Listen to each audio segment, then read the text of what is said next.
Hello, everyone. This talk is for Thursday, the 24th of September, and we are predominantly now in the book of Esther, chapter 4. What has happened up till this point is that the edict by that evil man, Haman, has gone out. The king has signed it, and it is to destroy all the Jews. And in chapter 4, you read about the general panic that captures all the Jews throughout the land. And this, of course, includes Mordecai, who tears his clothes. He goes and sits at the entrance to the city near the palace. He cannot go any further because he is in mourning. And word gets to Esther that her uncle Mordecai is in great distress. And she sends word to find out what the matter is. And he tells her. She comes back. I suggest that she herself, when she sends word back, is also in great distress and is not sure what to do.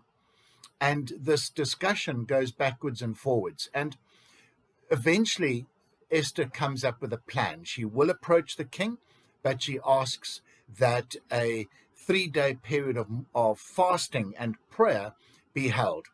Now, what for me stands out in this is that sometimes tragedy strikes us, whether it strikes us personally in our family, or whether it's a disease like COVID-19, or whether it is something that strikes our country. And our initial response is of panic. We really don't know what to do.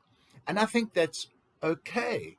It's natural and somewhat human to panic and to think, my goodness, what am I supposed to do in the situation? You, as it were, figuratively tear your clothes like Mordecai did.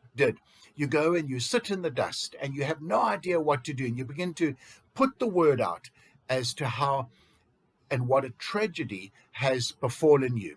And we perhaps see the similar response when Esther says, well, what am I supposed to do? And Mordecai pushes back and says, but if you do nothing, the Jews are going to die. Don't think you will survive. And then over the period of time, common sense settles down.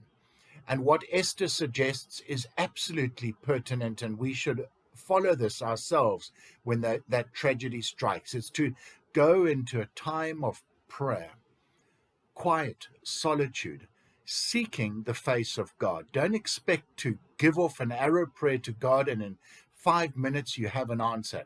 Could well happen as quick as that.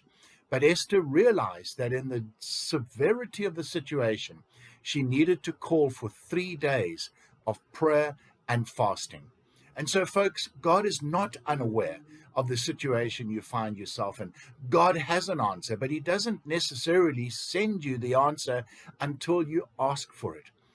And so spend time in prayer and seek the Lord, and you will discover that the answer begins to come to you. Share it with other people, and their own input will help to shape yours. So, folks, whatever it is that you experience in life, commit it to the Lord in prayer, and that answer will come.